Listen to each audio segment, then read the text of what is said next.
जय हिंद जय भारत दोस्तों यहाँ पे कल से इस चैनल पे अमृत महोत्सव विशेष एक सीरीज चल रहा है जिसमें आज़ादी के 75 साल जो पूरे हुए हैं उसके मौके पे जो अमृत महोत्सव मनाया गया है इस बार के स्वतंत्रता दिवस पर। ये 75 साल में भारत कौन कौन से उपलब्धियों को प्राप्त किया है, कौन कौन से ऐतिहासिक निर्णय को लिया गया है 75 साल में, उसके बारे में 5-5 साल का एक सीरीज चल रहा है और इस सीरीज का नाम है अमृत महोत्सव विशेष। कल के वीडियो में मैं 1947 से लेकर 1951 तक की जो भी भारत की उपलब्धियां थी उसको मैंने बताया था। आज के इस अमृत महोत्सव विशेष सीरीज में 1952 से लेकर 1956 तक भारत ने कौन कौन से उपलब्धियों को प्राप्त की, कौन कौन से ऐतिहासिक निर्णय लिया गया भारत के द्वारा, इसके बारे में इस वीडियो में बताने वाला हूं। अगर आप कल का वीडियो नहीं देखे हैं तो उसका लिंक आपको डिस्क्रिप्शन में मिल जाएगा या आई बटन से भी उस वीडियो को देखकर समझ सकते हैं कि भारत 1947 से लेकर 1951 तक कौन कौन से ऐतिहासिक निर्णय को लिया था और कौन कौन से कदम भारत के द्वारा उठाए गए थे। तो अभी हम चलते हैं 1952 से स्टार्ट करते हैं। दोस्तों 1952 ईस्वी में राज्यसभा का गठन हुआ और 1952 ईस्वी में ही लोकसभा और राज्यसभा का पहला सेशन शुरू हुआ और 1952 ईस्वी में ही टीम इंडिया ने आज़ाद भारत में पाकिस्तान के खिलाफ मैच खेला था, टेस्ट मैच खेला था और इस टेस्ट मैच में भारत जीत भी हासिल की थी। अब दोस्तों बात करते हैं 1953 ईस्वी में।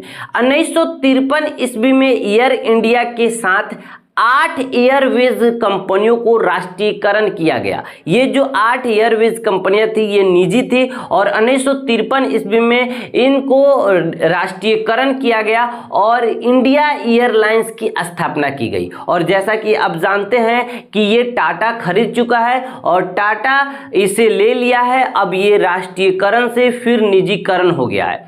अब बात करते हैं दोस्तों हम 1954 ईस्वी की। दोस्तों 1954 ईस्वी में पहला परमाणु ऊर्जा कार्यक्रम लॉन्च किया गया और इसके तहत परमाणु ऊर्जा आयोग परमाणु ऊर्जा के विभाग के अंतर्गत शामिल कर दिया गया और 1954 ईस्वी में ही पहला भारत रत्न भी दिया गया जो राजगोपालाचारी जी को दिया गया और सर्वपल्ली राधाकृष्णन जी को भी दिया गया, जिनके जन्मदिन के मौके पर हर एक 5 सितंबर को टीचर्स डे के रूप में मनाया जाता है और ये भारत के पहले उपराष्ट्रपति भी थे और दूसरा राष्ट्रपति भी थे। तो ये राजगोपालाचारी जी को पहला भारत रत्न मिला, सर्वपल्ली राधाकृष्णन जी को पहला भारत रत्न मिला और सीवी रमन जी को पहला भारत रत्न मिला जो 1954 ईस्वी में मिला था। दोस्तों अब बात करते हैं हम 1955 ईस्वी का। दोस्तों 1955 ईस्वी में भारतीय उपमहाद्वीप की सबसे बड़ी कमर्शियल बैंक इंपीरियल को चेंज करके एसबीआई कर दिया गया, यानी स्टेट बैंक ऑफ इंडिया में तब्दील कर दिया गया। पहले एसबीआई जिसका हम नाम जानते हैं वो पहले भारत की सबसे बड़ी कमर्शियल बैंक इंपीरियल थी और 1955 ईस्वी में इसको तब्दील कर दिया गया एसबीआई में, यानी स्टेट बैंक ऑफ इंडिया में। और ये स्टेट बैंक ऑफ इंडिया दुनिया का 43वां सबसे बड़ा बैंक है और भारत का सबसे बड़ा बैंक है। दोस्तों अब हम बात करते हैं 1956 ईस्वी का जो इस अमृत महोत्सव विशेष सीरीज का आज के वीडियो का लास्ट ईयर होगी और कल के वीडियो में हम 1957, 1958, 1959, 1960 और 1961 तक के बारे में जानेंगे। तो हम चलते हैं 1956 ईस्वी में। दोस्तों 1956 ईस्वी में LIC की स्थापना हुई, यानी जिसका हाल फिलहाल में ही देश का सबसे बड़ा IPO आई थी और ये IPO जब से ओपन हुई है तब से इसका शेयर जो है गिरता चला जा रहा है। उसके अलावा दोस्तों 1956 ईस्वी में ही भारत का पहला परमाणु रिएक्टर अप्सरा का डिजाइन भी किया गया।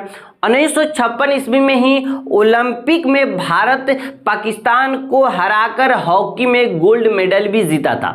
इस तरह दोस्तों आज मैंने इस सीरीज में यानी अमृत महोत्सव विशेष सीरीज में 1952 से लेकर 1956 तक के ईस्वी में जो भी भारत जो उपलब्धियां हासिल की या जो भारत के द्वारा निर्णय लिया गया था, जो ऐतिहासिक काम किए गए थे, उसको बताया। उम्मीद करता हूं दोस्तों आपको ये जानकारी अच्छी लगी होगी। मिलते हैं दोस्तों अमृत महोत्सव के विशेष सीरीज के अगले एपिसोड में, जहां से आपको 1957 से 1961 तक के बारे में बताएंगे। मिलते हैं दोस्तों तो उस वीडियो में, तब तक के लिए जय हिंद जय भारत।